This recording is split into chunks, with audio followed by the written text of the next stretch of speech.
একটি টেলিস্কোপ যা খুলে দিয়েছে মহাবিশ্বের নতুন দরজা। 2025 সালে সেই টেলিস্কোপটি পাঠিয়েছে এমন কিছু ডেটা যা দেখে মহাকাশ বিজ্ঞানীরা এক মুহূর্তের জন্য স্তব্ধ হয়ে গিয়েছেন।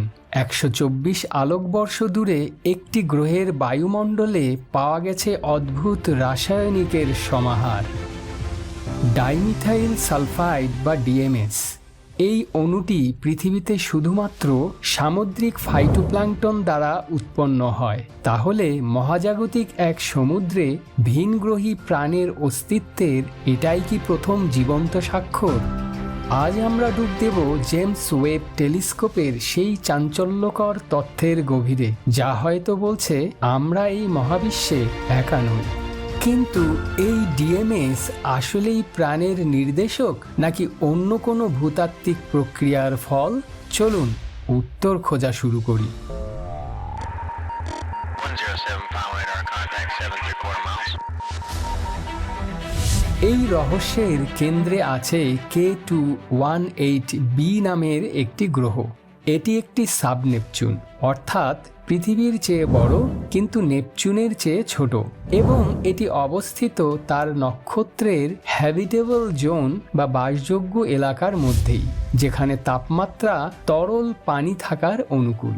জেমস ওয়েবের আগের ডেটাতেই এখানে কার্বন ডাইঅক্সাইড এবং মিথেনের স্পষ্ট স্বাক্ষর মিলেছিল, কিন্তু 2025 সালের নতুন বিশ্লেষণে যোগ হয় আরও চমক। বায়ুমণ্ডলে পাওয়া যায় ডাইমিথাইল সালফাইডের সম্ভাব্য উপস্থিতি। পৃথিবীতে ডিএমএস একমাত্র জৈবিক উৎস থেকে আসে। এটা প্রধানত সামুদ্রিক প্ল্যাঙ্কটন থেকে তৈরি হয়। এই আবিষ্কার K2-18b কে একটি হাইসেন ওয়ার্ল্ড হিসেবে আমাদের ধারণাকে আরও শক্তিশালী করে। Based on our current understanding, the only scenario that explains all of this is a Haitian world. একটি হাইড্রোজেন সমৃদ্ধ বায়ুমণ্ডল ও বিশাল মহাসাগর দিয়ে ঢাকা গ্রহ, যেখানে প্রাণের বিকাশের অনন্য উপায় থাকতে পারে। তবে মহাকাশ বিজ্ঞান খুবই সতর্ক। However, we want to remain open to other alternatives one might come up with in the future. তারা বলছে এটা প্রমাণ নয়, এটা একটা সংকেত, তার যথেষ্ট কারণও রয়েছে। জেমস ওয়েবের ডেটা আসলে সরাসরি ডিএমএসকে দেখায় না, এটি বায়ুমণ্ডলের মধ্যে দিয়ে আসা আলোর বর্ণালী বা স্পেকট্রাম বিশ্লেষণ করে, আর সেই বিশ্লেষণে ডিএমএস এর সিগনেচার অন্যান্য রাসায়নিকের সিগনেচারের সাথে ওভারল্যাপ করতে পারে। তবে বিজ্ঞানীরা এখনও নিশ্চিত নন, তারা বিকল্প ব্যাখ্যা খুঁজছেন। হতে পারে সেখানে অজানা কোনো জৈব রাসায়নিক প্রক্রিয়া ঘটছে যা প্রাণ ছাড়াই ডিএমএস তৈরি করছে, অথবা গ্রহটির জ্বালামুখী বা ভূতাত্ত্বিক ক্রিয়াকলাপ এমন কোনো যৌগ তৈরি করছে যা আমাদের ডেটাতে ডিএমএস এর মতো দেখাচ্ছে। এখানেই বৈজ্ঞানিক পদ্ধতির সৌন্দর্য। একটি চাঞ্চল্যকর ফলাফল আসার পর সবচেয়ে কঠোর সমালোচনার মুখোমুখি হয়, যাতে কোনো ভুল ত্রুটি না থাকে। 2025 সালে এই সংশয় এবং পুনরায় বিশ্লেষণের কাজই সবচেয়ে বড় অগ্রগতি। যদি এটা সত্যি প্রাণের সংকেত হয়, তাহলে এর কি অর্থ? আমাদের জন্য এর বার্তাই বা কী?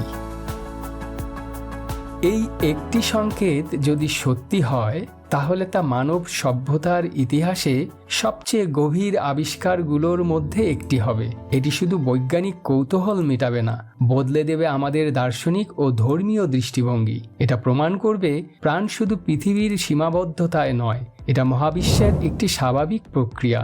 কিন্তু এই প্রশ্নের চূড়ান্ত উত্তর দিতে জেমস ওয়েব একা নয়, এর জন্য প্রয়োজন আরও শক্তিশালী টেলিস্কোপ, যেমন হ্যাবিটেবল ওয়ার্ল্ডস অবজারভেটরি বা অন্যান্য ভবিষ্যৎ মিশন, যারা সরাসরি এক্সোপ্ল্যানেটের আলো বিশ্লেষণ করে হয়তো এর বায়োসিগনেচারের ছবিও তুলে পাঠাতে পারবে।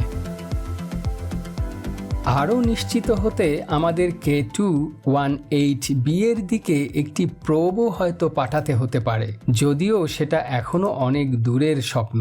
কিন্তু জেমস ওয়েব আমাদের সেই পথের শুরুটা দেখিয়ে দিয়েছে। তাহলে আমরা কি আসলেই একা নই? 2025 সালের এই আবিষ্কারের ফলাফল কি?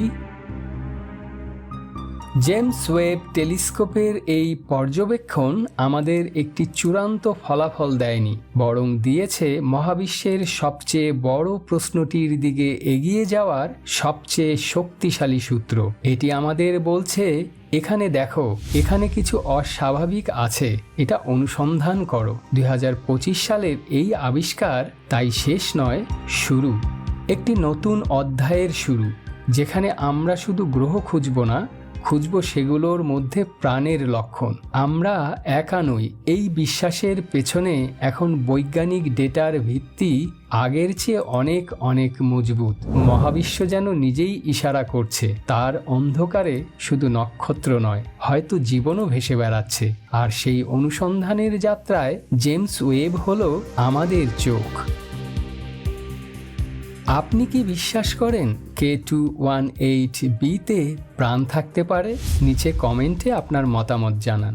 মহাবিশ্ব, বিজ্ঞান, রহস্য আর ইতিহাসের এমন গভীর বিশ্লেষণ পেতে হেইডেন্স ব্রেইন ফুড চ্যানেলটি ফলো ও সাবস্ক্রাইব করে রাখুন। অনুসন্ধানী থাকুন, কৌতূহলী থাকুন।